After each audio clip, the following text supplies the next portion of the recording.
Hey everybody, my name is Peng Rodenher, licensed acupuncturist, medical intuitive, and master of Qigong. And today is day 18 of my 30-day video challenge where I'll be discussing topics on spiritual cultivation and personal growth. So one of the topics I want to talk about today is just these beads, these malas. So this I've been wearing for the past, just kind of want to explain a little story because I know some people who know me pretty well usually don't see me wearing these kinds of things. But it's something that I decided to start implementing because sometime in the fall, my wife gave me a late summer, early fall. She gave me a challenge. Her challenge to me was, in order for me to grow, or to grow, her challenge to me was to grow my hair out. So if I had a physical appearance, that when every time I looked in the mirror that I would see change, that I would also adapt external change to my internal change. And I seriously considered it. So if you imagine me with hair, I thought of it. It took me about probably 4 or 5 days to really think about it. I almost accepted her terms. And then I said, no thanks. And so in order to kind of compensate or to almost create an equivalent of that, her challenge, I decided to start wearing these beads. These beads I use to chant the mantra, the Om Mani Padme Hum mantra that's from the Tibetan Buddhism practices. And then these beads were also blessed from a buddy of mine, Otis Smallwood.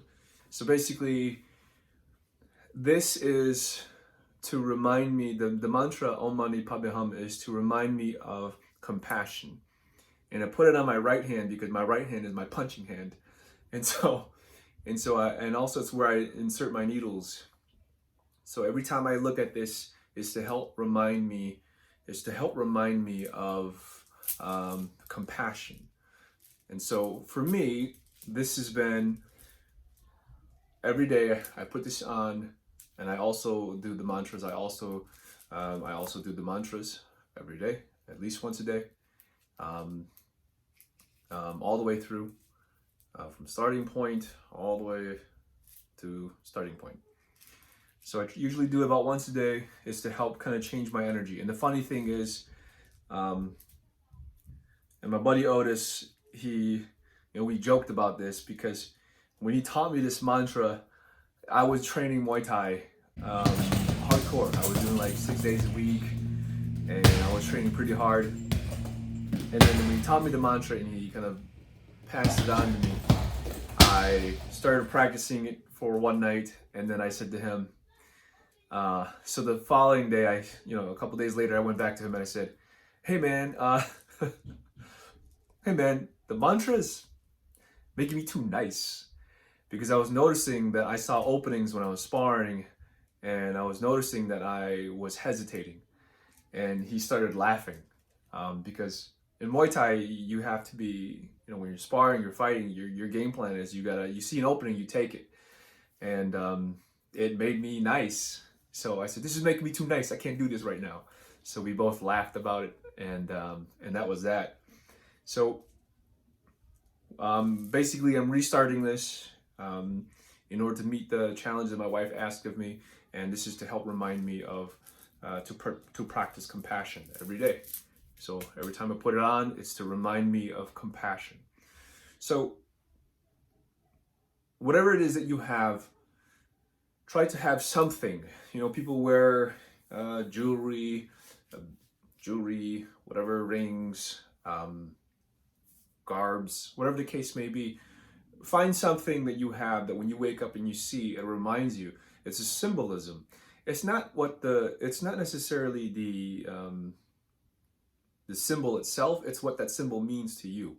And so try to find something that when you look at it, activates within you a belief, or activates within you a sense of intention or gratitude or whatever the case may be. For me, this is compassion.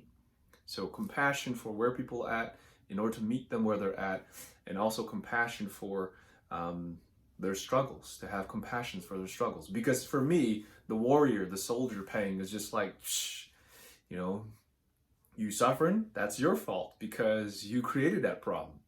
But the paying now, the compassionate paying is like, well, okay, I see where you're at. I understand where your challenges are. Here's how I can help you. I'm going to offer advice, but but I'm just going to offer my advice. You don't have to take my advice. And so the new paying is a compassionate one. I'm going from all knowing, because I'm all knowing, to compassionate. And so today's topic is pretty much, do something, have something on you that reminds you daily that you are aiming for a goal. You are aiming to achieve a new you. For me, when I closed the doors of Formless Form Qigong, Spirit was like, Peng, you can't be Peng anymore. You need to achieve Master Peng. And Master Peng to me had so many connotations, so many negative connotations. And this is why I only say Master Qigong. I don't like the title of Master Peng because the title of Master Peng comes with too many connotations that I can't live up to. And those are expectations that people set upon me. I'm just a regular guy who has mastered Qigong. But to say that I'm a Master Peng, I'm supposed to be perfect, I can't live by those standards. I don't think anybody can. Let's just be real. So that's why I'm Peng Master Qigong, not Master Peng. So if you call me Master Peng, that's cool. But just remember that if you call me Master Peng, it's Master Peng, Master Qigong, not Master Peng, perfect, all-knowing being whose standards that I can't live up to. All right. So anyways, that's that. Compassion. All right. So click the like button, do the thing, hit subscribe, put any questions in the comment section below, and we will see you tomorrow for day 19. Thank you.